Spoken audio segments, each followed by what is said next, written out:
A webinar being run by the Prime Working Group for the UK and Ireland on careers and sustainability. We're going to introduce our guest speaker today, Jim Lescop, a little bit in a few minutes' time. But what I'm going to do at the beginning of this session is just to run through the context in which we are gathering, because some of you will be very familiar with the Prime network and others of you won't be familiar with it at all. So I'm just, with our guest speaker's permission, I'm going to take up 2 or 3 minutes of his time and just run through a few slides with you. So for those of you not familiar with the United Nations Principles for Responsible Management Education, we are a global movement seeking to transform management education in the direction of responsibility and sustainability. Our focus is very much on students, but also on research that supports that work. There are 7 principles, those United Nations Principles of Responsible Management. I will not be reading through all of those in detail, but as you can imagine, they touch strongly on the purpose. What is management education all about? What is our overall goal? The values we bring to that, the teaching, the research, the practice that we seek to influence, and the practices that you would expect to find in our own business schools, the partnerships that we seek to create, because clearly business schools could never achieve these goals of sustainability and responsibility on our own, and our commitment to being a sharing, learning organization as well. So this is the initiative that we are part of, which is all part of the wider United Nations Global Compact movement, which is the corporate social responsibility movement that draws in businesses both globally as well as within local networks. And there's a very strong network in the UK, in fact. But this global network being reflected here is, of course, the Prime network, where there are something like 3 million students in Prime affiliated or Prime signatory organizations across about 19 countries. And we are part of one of those 17 chapters. We're an initiative of the UK and Ireland chapter. We've been going for a couple of years now, 2.5 years now. We're a network of about 180 people offering a program of webinars and collaborative research projects. And I just wanted to give you a flavor, particularly of our collaborative research projects, because we're always on the lookout for others that we could bring to life. But the idea is that we are working at the intersection of work on sustainability, employability, and the green jobs sector, trying to evolve practice as well as insight. We work very closely in teaching and learning research and in employer engagement, and there will be a number of employer representatives here, sustainability professionals who are always very welcomed into this, what is largely an academic, but also professional services within a university context setting, but where there's very active employer engagement, business engagement all the way through. So this network of ours has given rise so far to one completed project, which was our early sustainability and early careers project, which reported in the middle of 2025. And many of you may have been at our webinar where we reflected on that report and its findings just at the beginning of October. But if any of you don't have access to it yet and would like to have a look at it, the link is in these slides, but I know that Karen will be putting the link into the chat box as well. There really is a strong emphasis on everything we're doing on collaboration. So there were 10 universities, as well as the UN Global Compact UK, as well as Window, the Gen Z sustainability and EDI reporting platform initiative, who work together on this particular project. So collaboration is the name of the game as far as we're concerned. And as I said earlier on, the call is always out for further suggestions for collaborative projects. The one that we're currently working on with other members that I'll show you in a moment is the Green Skills for Green Jobs project. We're very pleased that this is a project funded by the QAA, the Quality Assurance Agency for Higher Education, as one of their collaborative enhancement projects. And we are looking at trying to gather together through primary data generation, but obviously also literature review, work that's gone on and is going on in relation to green skills, and looking at how green skills can be better integrated into higher education curricula. So our timescale that we're working on this is through till the middle of 2026, when we would expect our outputs to come out there. And if anybody's interested in following through on more of that, there's the link to our QAA website profile. We're working with an established UNICEF model of transformative skills, of green skills, and seeking to consider those in the context of the project drawdowns leverage points, 7 or 8 different leverage points for how we can achieve green skills transitions and transformations within organizations. And those are our collaborators there. In this case, not with UN Global Contact, but with students organizing for sustainability and for other universities.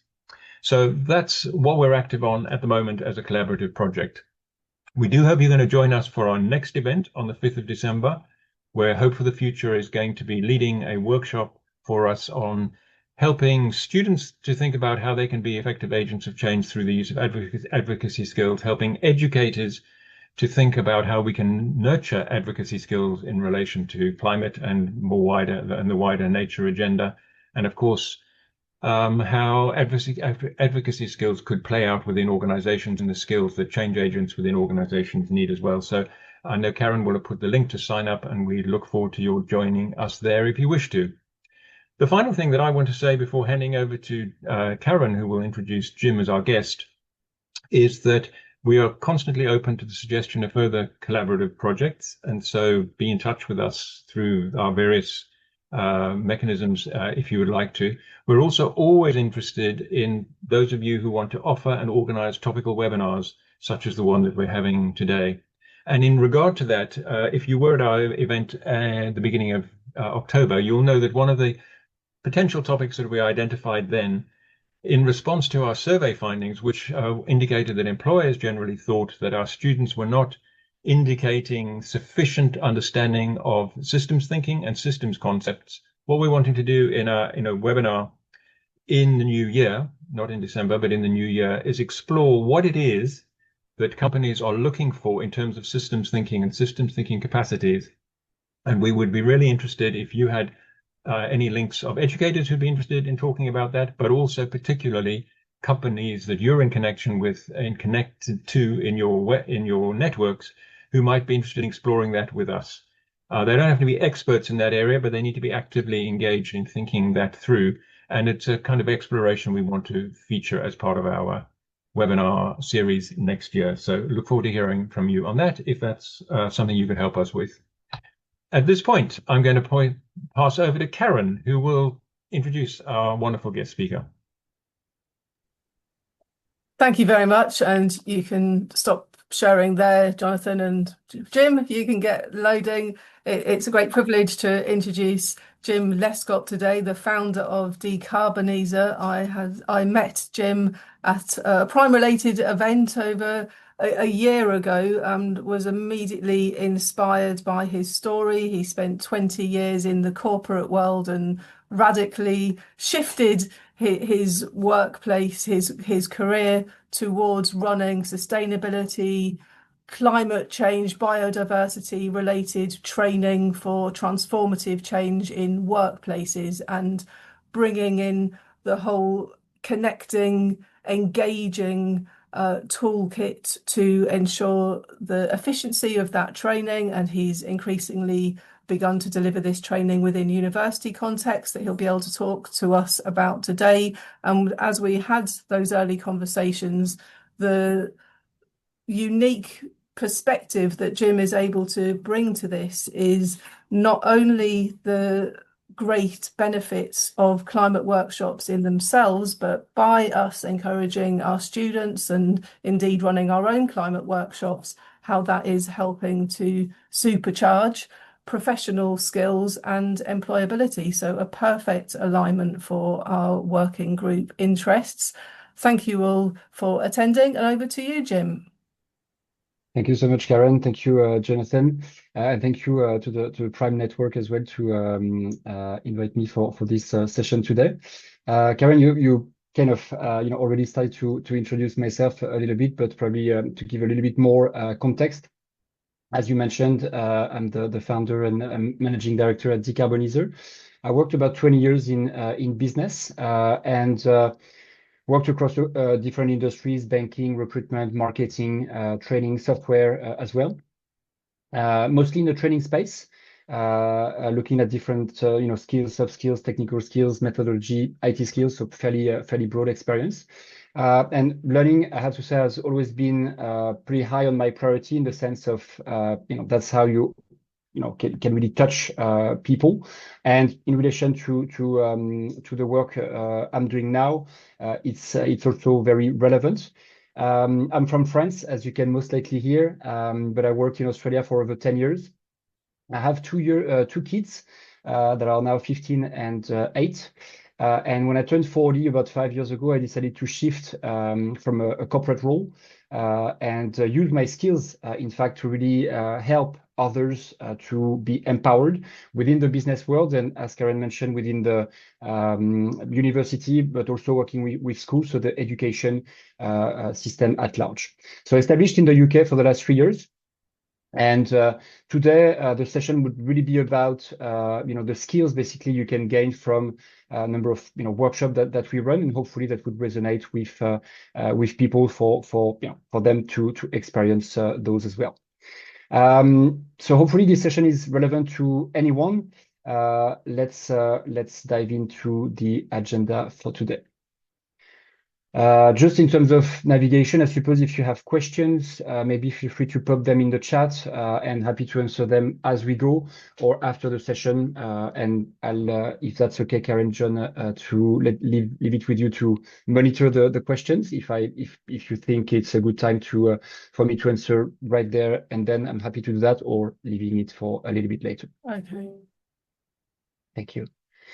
So in terms of agenda, as you can read here, why skills now, and what are employers, really valuing, and how to signal it. We'll cover that. What are the workshop format looking like exactly? So I'll go through this, and also sharing what universities are already using these formats at this stage in the UK, but also internationally. The skill sets that you would build, and how to evidence that during interviews. And of course, understanding the pathway of these workshops would be, I'm sure, insightful.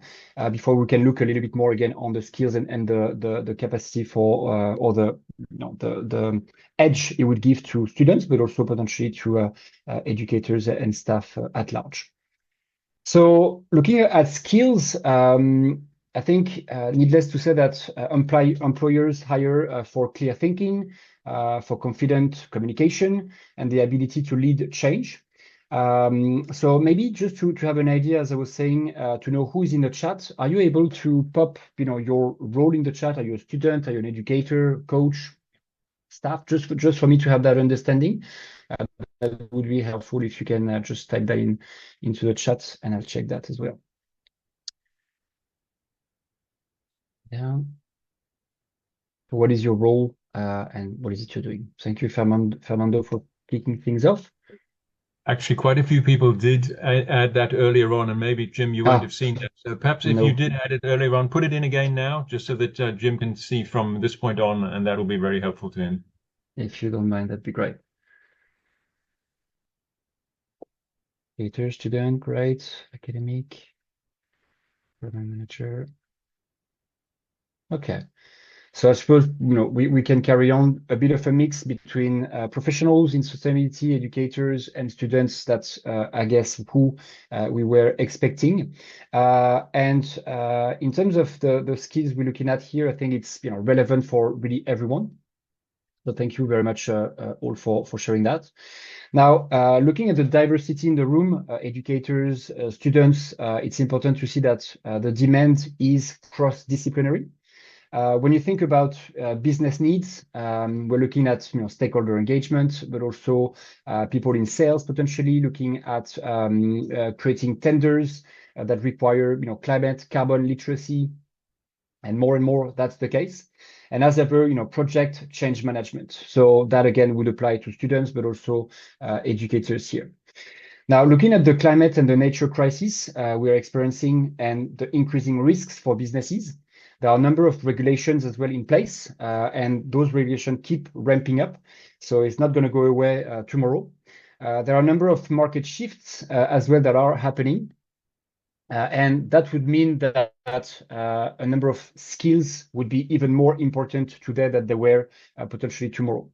So there's also a societal expectation. I mean, at the end of the day, we are all individuals, we are all consumers. So we have expectation, and I'm sure breathing clean air, drinking clean water, and the like is and good food, nutrient-rich food is something that everyone would expect.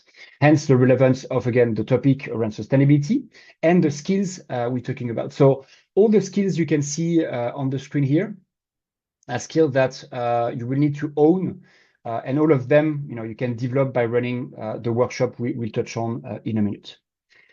I suppose best of all is that the skill that you will be able to gain from these sessions are transferable. So when running workshops, and we'll go at length into this a little bit later, then you can see how it's transferable, again, as an educator, as a student, as a sustainability professional. So it's about also making it real, because in a lot of ways, for a lot of people, those skills might be things, you talk about, you hear about, but how do they materialize? That's something that is also very real in the workshops that we run. And even better yet, if you're not a sustainability professional, that's okay too. As you understood, my background is in business, and as much as I was worried about climate for the last 20 years, I never really studied it. And that was one of the things that was really striking 4 years ago when I shifted. I had a bit of time on my hands, and that's where I started to look into it, research it, and to realize that I heard about it, I was aware of it, but I did not understand precisely what we were actually talking about. Hence, probably the difficulty as well to translate that into concrete action. So be aware, if you're not in that space, that's something you can learn, and that's also part of these different workshops work. But touching on sustainability, either you're an educator or a student or working in that space, probably have an anecdote to start with. I was actually at Imperial College about a month, or is it already 2 months ago, running quite an extensive rollout. So we're looking at about 400 students that took part into one of the climate workshop 2 months ago as a kickoff and part of their induction week. And in the afternoon, we were actually running this workshop for management students.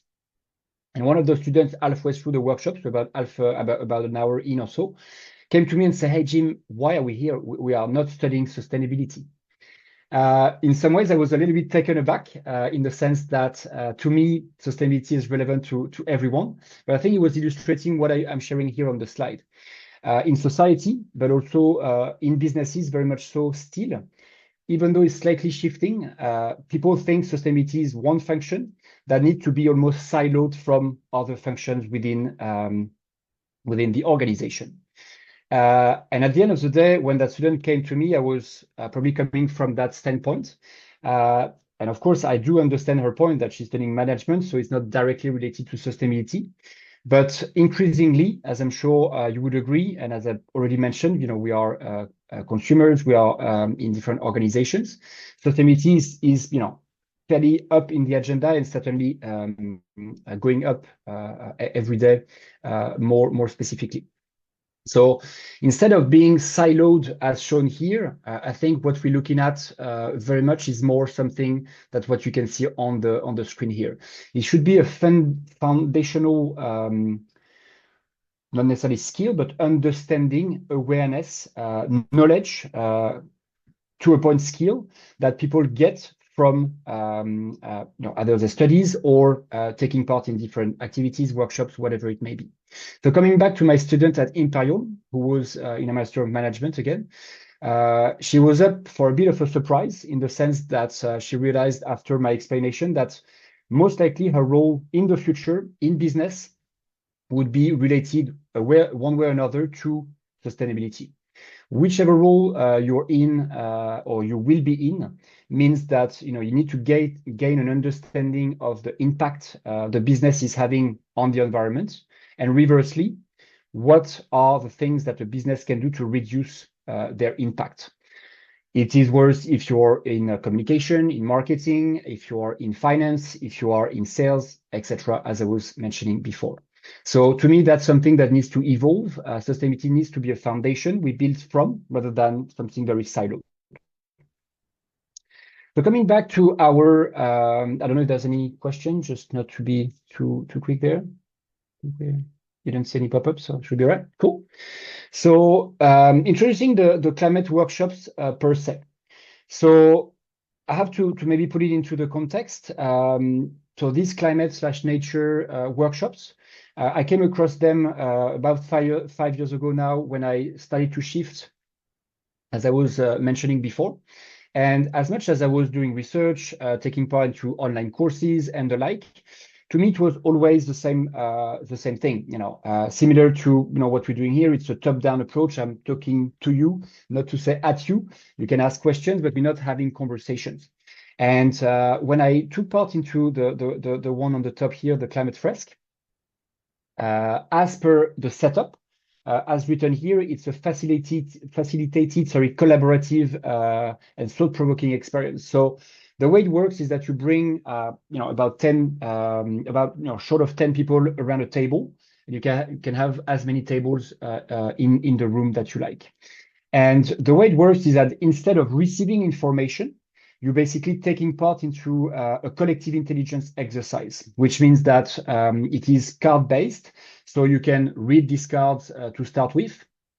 And the main point, as per actually, interesting enough, what Jonathan was saying, building the understanding of the system we're in. So system thinking is something that is developing, but yet quite hard to bring across to an audience potentially.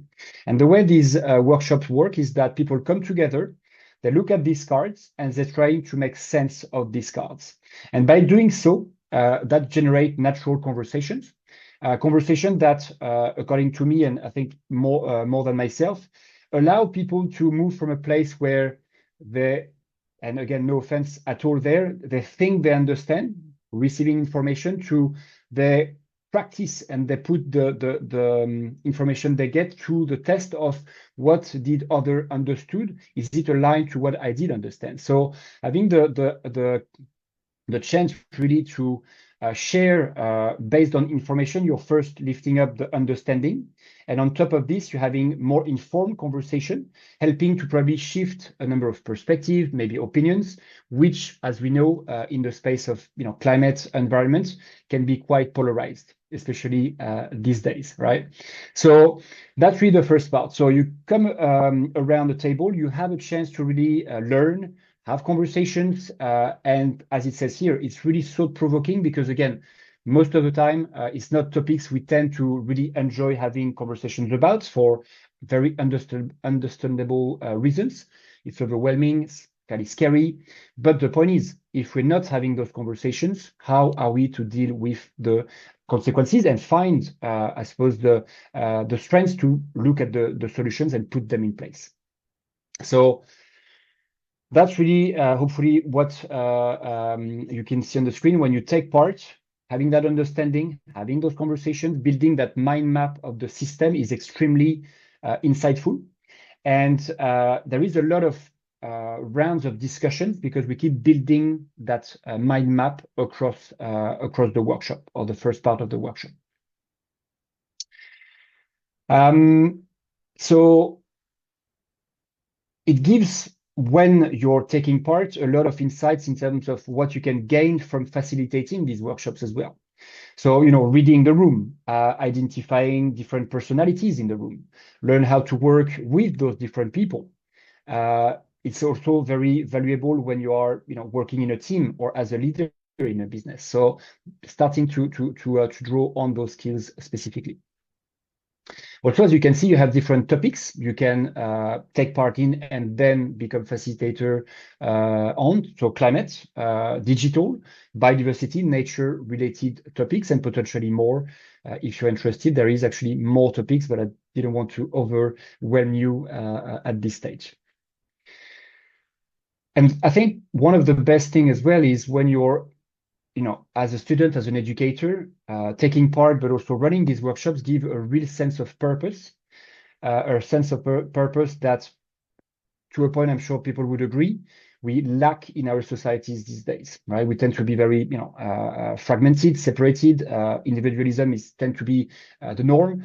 And coming together, having a sense of togetherness, conversations, again, as I was saying, really is developing that sense of purpose.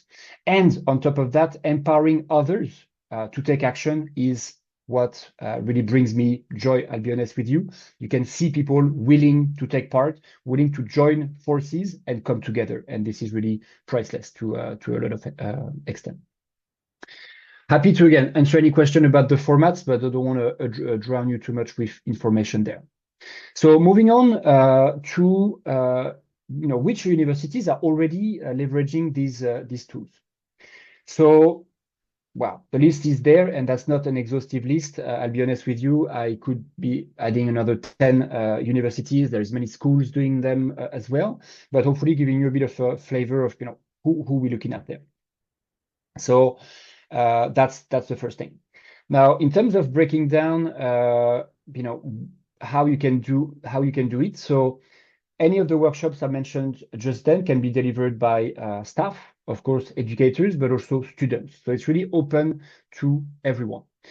Coming back, for example, to the Imperial College rollouts that we've done a couple of months ago, and we are part of a pool of actually other facilitators from DecarbonEaser, from also other organization, independent facilitator, along with students and staff from the college. Again, so it's great to have different people coming together and also to deliver to different audiences. And I think that's one thing to really have in mind as educators, is that you can really embed this within the curriculum, as a number of universities have done it already. University of Bath done massive rollout as well. We're looking at hundreds of students.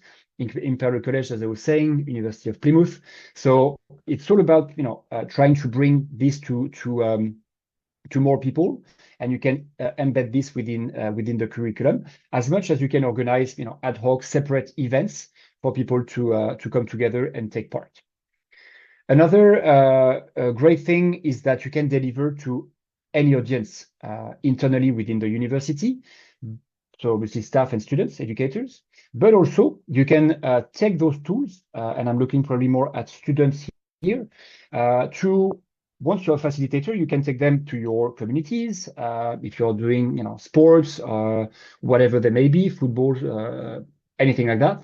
So you can run this workshop with people like this. You can run the workshop with your families, your friends, your neighbors, you name it. Anyone is, of course, welcome. And again, most importantly, as a student, tomorrow you can deliver them within your businesses and organizations, which would add an extra capability and a strong one to your profiles.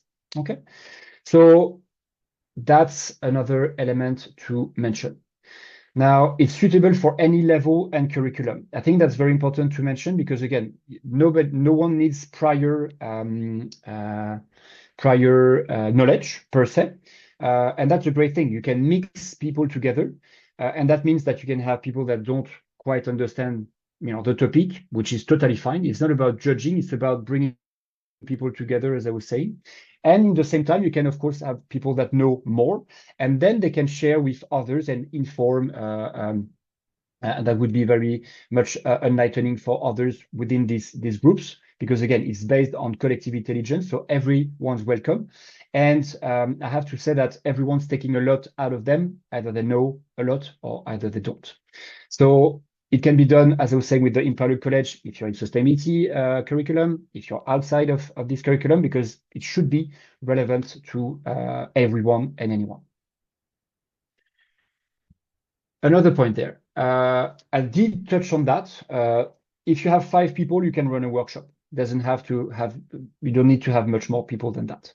And then you can run up to 500 participants. The actual record of the climate fresks, so the first workshop I mentioned, is about, top of my mind, I think it's about 1,100 students. That was back at the COP in UAE about 2 years ago, where they set a bit of a challenge. So it was students and school students as well. So it was a blend. So imagine 1,000 people taking part into the same experience at the same time, building that understanding of what's going on. How good of a momentum is that to build on? So that's also the capacity of these workshops to work to deliver on different topics and to scale at very large scale, for instance. Okay, if there's no question, I will carry on. I'm not sure how we're doing with time. I think I'm pretty much good. Yeah. Plenty of time. Perfect. Fabulous. So we touched on this. So now, in terms of getting you an understanding of the pathways, so any of the workshops that I've mentioned before are 3-hour sessions. And as much as that might sound like a fair chunk of time, that's true. But again, what are we trying to solve here? Quite wicked problems, as we tend to call them. And that's the thing. It's not something we can put our heads together in 50 minutes, half an hour, even an hour would be potentially a little bit short. And that's the thing. It's not only a workshop. It's not a training. It's really an experience we are taking part in as a participant, but of course as a facilitator as well. So we're looking at about 3 hours covering the science, connecting the dots, as I tend to say, with the cards, and sharing also on how we feel. Because once you've understood the challenge in front of us, of course, it could be quite emotionally heavy. And the point is to also connect to these emotions. In a lot of ways, we are humans, so that's something we have to acknowledge. And interestingly enough, depending, especially in universities, you have all sorts of backgrounds, cultures, languages, etc. And looking around a room and having a chance for everyone to express how they feel is quite a powerful experience. And again, depending on the culture, people tend to share less, then people tend to share more. But the point is to realize that we are all in the same boat right there. So when you have a sense of this in the same room, again, it's really quite powerful. And also, these workshops work on the approach called head, heart, and hands, which means that you understand with your brain, of course, you connect with your heart, and you take action with your hands. So that's the pedagogical approach that is used. So once you've taken part into these sessions that look at what's going on and also talking about the solutions, what you can actually put in place at your individual level, at a community level, at a business level, that's the first part. So you can go away and implement different actions, right? And one of these actions could be to become a facilitator, which would be the next step. And that's really where the magic happens, again, especially in these groups today and in the context of Prime, is that by becoming a facilitator, you take part into so you have the workshop, then you have a training session that would be organized at the back of that. And that's where really you will start understanding how many skills you can gain from this session. So that's the second step. If you push it a step further, you can become a trainer, as in you have now run a number of workshops to different audiences, and you're capped, if I may say, enough for you to empower others to become facilitators. So it's really building up on this capability and capacity to onboard others, keep sharing your own knowledge when it comes to the science, potentially around sustainability, but also your knowledge and your skills when it comes to delivering these very workshops. So becoming a trainer really means training other people. It could be students again, could be staff, could be different people, and again within your potential future roles if you're a student. Now, let's look at what I'm sure many people here are interested to cover. So what are the actual skills we're looking at? So I try to, I suppose, sequence it in a way that is, I hope, more relatable, and we can break this down in a little bit more details. So as you can see on that list here, these are the skills that you would gain from facilitating these workshops. So first, facilitation skills, right? Which in a lot of ways relate also to coaching skills, because that's the difference between training and facilitating, is that you're not telling people things. You are actually letting them come to the understanding, to the conclusion through coaching techniques. So asking questions, leading, specific questions. And that's also the power of this session, is that, again, you're not feeding people what they should know. You're getting them to learn it for themselves through the cards, through the conversation. And that's, again, extremely powerful and empowering, should I say. So facilitation skills, coaching skills. Of course, bits and pieces of the workshop is also presenting to the audience, and we know how important presentation skills are within organizations at large. Another big one that is even more relevant to sustainability, but relevant to really any area in organization is storytelling. To be able to take people on a journey, you have to be able to tell stories, and these workshops will help you to create stories that are relevant to your audience. Whichever they are, you'll have to, of course, think a little bit about it before, but storytelling is really quite paramount. Imagine you're in an interview tomorrow and you can, bring people along a nice story. You'll bring them with them rather than, bombarding them with facts, which might get them a little bit stuck.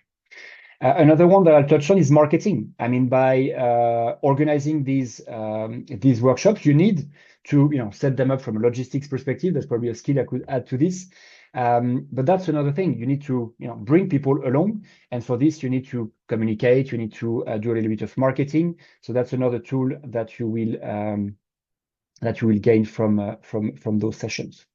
And that's just the beginning. So let me carry on. Another skill I already touched on, as Jonathan was also mentioning, is system thinking. All the sessions that we run are really helping people to understand the big picture. And I'm not going to rehash what I just said. We live in a world that is very siloed, and it's hard to understand because there's so much information out there, what is relevant to me as an individual.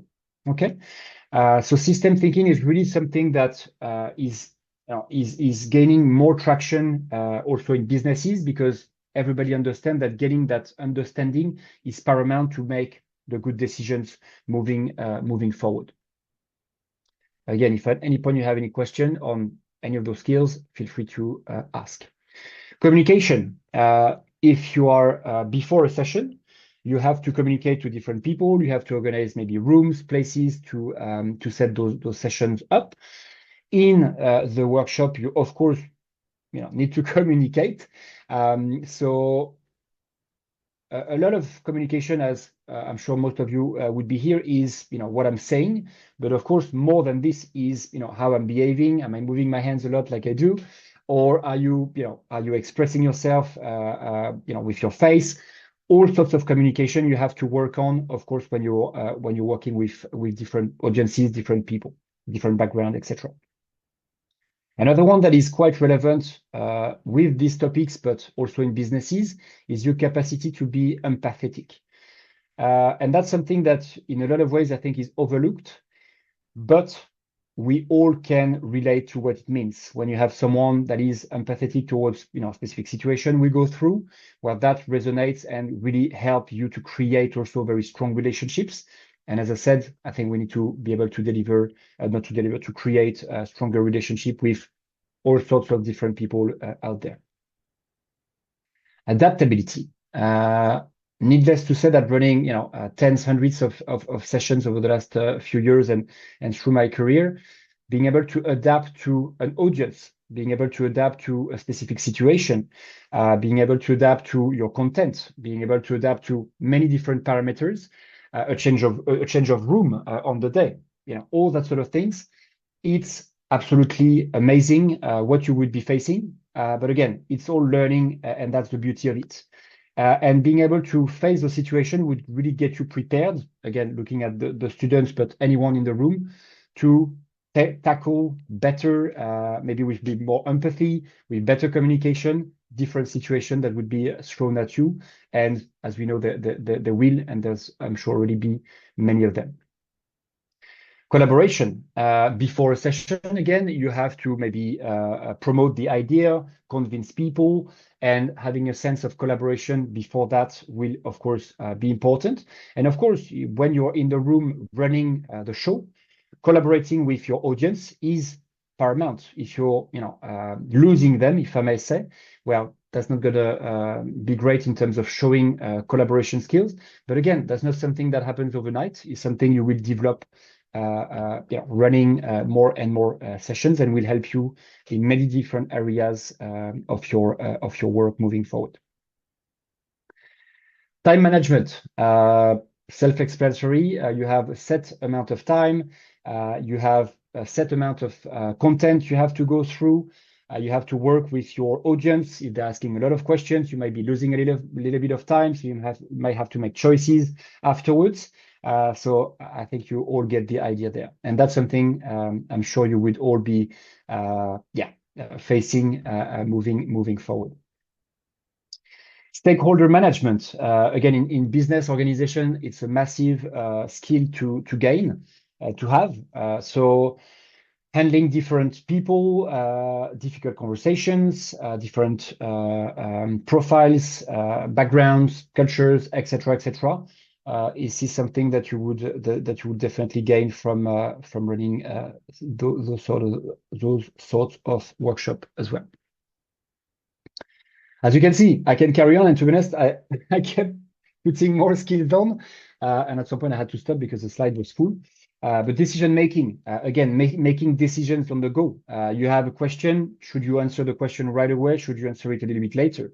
Should you answer the question at all, depending on what comes up? Decision making in terms of how many people you're going to accommodate. Is there maybe some last minute calls that have to be made? All that sort of things. Again, facing different situation will get you in a good place after learning from this workshop. And a couple of very important ones to me, again, in organizations, in businesses in general, leadership is what we're expecting from not everyone, but I suppose a number of people. Universities are training, educating people that I believe would have a number of responsibilities, and that means among others, leading teams, leading projects, etc., etc. And when you're running these workshops, again, you show by demonstration, if I may say, that you took part into a workshop, then you took part into a training to become a facilitator, maybe becoming a trainer moving forward. That shows already your leadership skills, and that's something that would again translate when you're moving to an organization after your studies. Resilience is another skill that, again, before preparing the session today, we need to be more and more equipped with. Of course, in relation to sustainability environment, it is also something that we need to build. Facing hard situations and not being able to cope is not helpful. So if you're able to build that resilience over time, you can only benefit from that. And trust me, you will gain a lot of resilience from taking part into these sessions. And the last one, influence, right? To be able to be impactful, to be able to bring people along with you, to be able to get people to understand what you're sharing with them, to drive conversations. You have to be influential, and this will come, I was about to say almost naturally, because you're part of that framework, you're part of this process. That means that you will have to build this, and it will keep building over time. So a lot on that slide, and as I said, managing logistics, all that sort of things we could have added to it, but I had to stop at some point. So hopefully, all these skills that you can see here are making sense. First thing, and you can see how important they are and how transferable they are as well in your day-to-day work / the work you will be doing tomorrow within organizations. There are a few questions in the chat. Okay. If you'd like to have a break there. The first one is from Greg, and he asks the kind of question we want. Right, I'd missed the first bit. Understanding if there are any systems thinking methodologies that work especially well when used to examine sustainability challenges within organizations. Okay. So system thinking methodologies. Well, to be honest with you, I may not be able to answer directly that question, in the sense that when I say system thinking, it's really about working through how it all works, but not necessarily in the workshop understanding the methodologies that are used, which is more of a specific question, if that makes sense. So Certainly, within organization, having an understanding of what system thinking is in the first place would, get you a long way. But again, I can't really break down or explain what sort of methodologies we're looking at and people would be implementing then within businesses. No, and that, as Jonathan's pointed out in the chat, that is all part of the build up and the topic for running a particular session on this early in the new year, we hope. And then Tom has asked, or has recommended that there's the Climate Fresk 3-hour training for facilitators also. And Adam has asked if any costs associated to facilitation. So very good question. Thank you for that. So the way these workshops work is that when you work, and for example, as a business, we work with organizations. That's where we would charge, a fee for service. When we work with universities, there is a fee for service as well, but it's very minor in the sense that the whole point of these sessions is really to be open to the most people possible. But as also you understood, hopefully, at this stage, is that it's a train the trainer approach. So if I put it very simply, working with Karen and the student union at the moment, the point is for us to come in to deliver, a couple of workshops, and from here to identify a number of students or staff, educators that would like to become facilitators, and to run a facilitator training session where we would then empower these participants to become facilitators. So that could come at a fee, but again, with universities, it's fairly marginal. On a side note, actually, also setting up at the moment a CIC to attract funding to help universities and schools to tap into these funding, because I do appreciate money is a little bit scarce in the university system at the moment, so trying to find solutions there. But to your question, yes, there is a fee, but again, we don't want that to be between us basically to be empowered and run the session. So I wouldn't be in a way too worried about that fee at this stage. We always find solutions to cater for different situations. And most importantly, to finish, once you have trained internal capabilities, either students, staff, educators, then the principle goes that you can use these sessions free of charge in a university or school setup. So that's the way it works. So yes, you have a fee maybe to start and kick things off, but then once you have 5, 10, 15, as many facilitators as you want, and you're running them through universities, schools, maybe communities, you don't charge anything and you don't have to pay anything either. Okay. And of course, if we get to a point where you take part into the training, we'll break down how it works depending on who you're delivering it to. But in the context of universities, when you deliver, there is no fee attached to that delivery. Hopefully that was a comprehensive answer. Was there any other question? I need to go. Not currently. No? Okay. Funding stream, that would be appreciated, Adam. Yeah, I mean, from our end, that's one of the funding streams. I'll be honest with you, I'm not necessarily across other funding streams, so might be a question for maybe the room to know if there is any funding stream that could help with that. But on our end, we're trying to work on this as well. All right, let me carry on if there's no specific question on skills, and wrap up the session and maybe answer any other question. So we talked about it hopefully at length, embedding these session with the employability skills it would bring. So if I look at students in the room, interview skills. First, we all remember or maybe fear those interviews when we had to do them. Practice makes perfect. These sessions would really get you to feel less apprehensive, to deal with your fears facing an audience, either it's one person or multiple people. So extremely relevant in an interview setup. And again, being able in an interview to say, look, I've been studying this, I've been studying that, but on top of that, I've showed leadership skills by running this workshop with different peers, students, educators outside of university, I think really shows that you are a little bit standing out, and that can only play on your favor.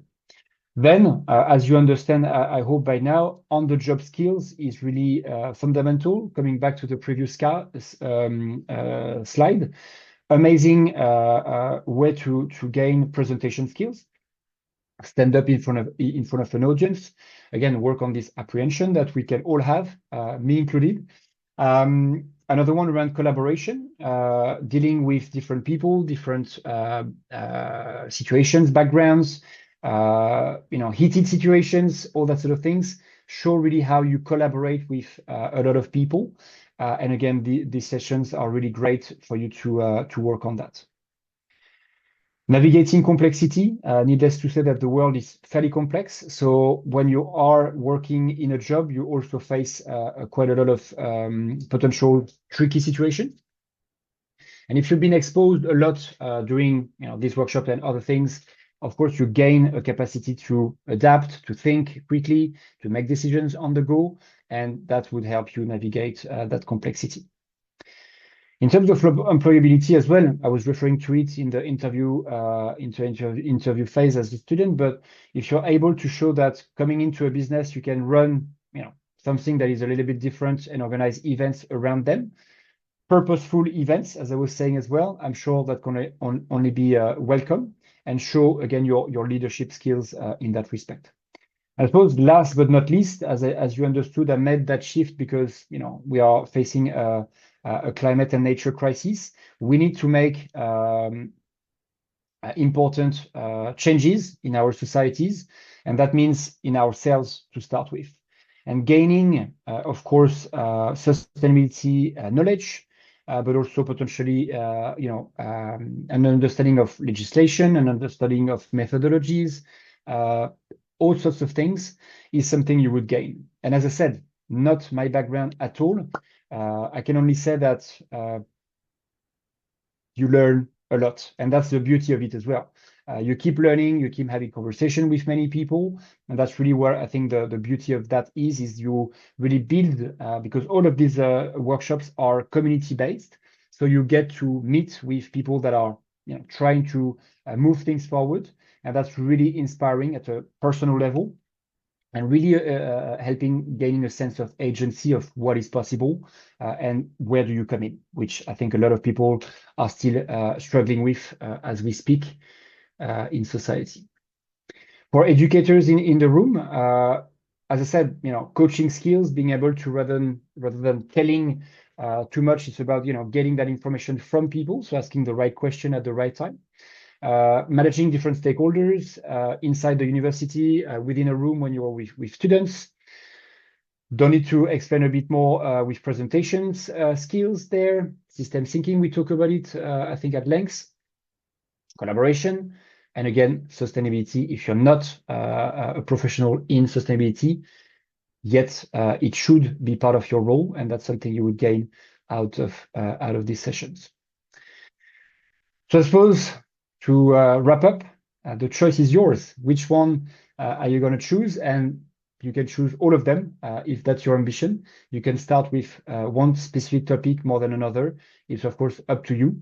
But that's a choice you hopefully now have. And hopefully I was breaking this down clearly enough. So in terms of next steps, taking part into a workshop could be a nice next step to see what we are actually talking about. And as I keep saying over and over again, which hopefully resonates with this audience, the proof is in the pudding. Once you've taken part, and that's what most people think. Maybe my explanation was not extremely clear, or maybe you didn't quite get it. And that happens many times before. But once you've taken part into a workshop, you're like, right, now I do understand what Jim was saying, and I do understand all the points that he bring up during this webinar. So taking part into a workshop or bringing this workshop as an educator into a module, maybe after taking part, that would sounds logic. But bringing that one of the workshops within the curriculum, within a module, that could be another move, or organizing an event with different student societies, different group of staff of educators. That's of course something you can easily do as well. So many options there for you. And that's pretty much it. I think the rest was answering any other question. Happening to the room. Thank you very much, Jim. I think it's a whole added perspective on the benefits of climate workshops from the very concise overview you've given of the skills. And if any students are in the room and that's been helpful and a motivator to get involved with running one of these workshops from an employability perspective, it'd be great to hear that in the chat. There's another question that's come in from Emma. How do I become a facilitator and organise an event at my organisation? Well, my answer would be let's have a chat. So how do you become a facilitator? As mentioned, the first step is for you to take part into a workshop, either it's a climate, the digital, the biodiversity one. So I suppose if you found that would be relevant to others, the idea would be to have a chat and say, okay, let's find a group of people that are interested as well to take in part. Let's run that workshop, and if there are indeed interest for yourself, other people to then become facilitators, as a next step, we would organize a facilitation training, and then you can take part. And from here, go away and start running your own sessions yourself. Alors, what are the distinctive elements of a climate risk workshop versus a carbon literacy training? Excellent question. I appreciate that at least at Oxford, but also I know in many universities, the carbon literacy training is offered. Well, interestingly enough, that's a training that we do as well as a business. So to answer your question, the key difference in terms of time frame, sorry, not skipping, the distinctive elements of the climate risk is that it's extremely engaging.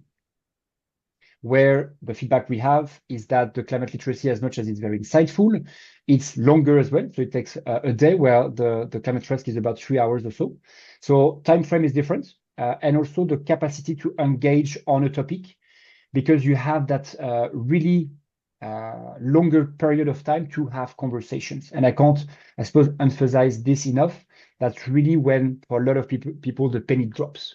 Whereas when you're attending a session and it's, again, what we tend to call top down, you're receiving information, you're most likely passive. You may have a little bit of chit chat in between, component of the training, but it's not really extensive. So that's really a lot of distinctive elements. And maybe to be complementary to this, the climate risk doesn't attract what the carbon literacy attract, as in to be carbon literate at the end.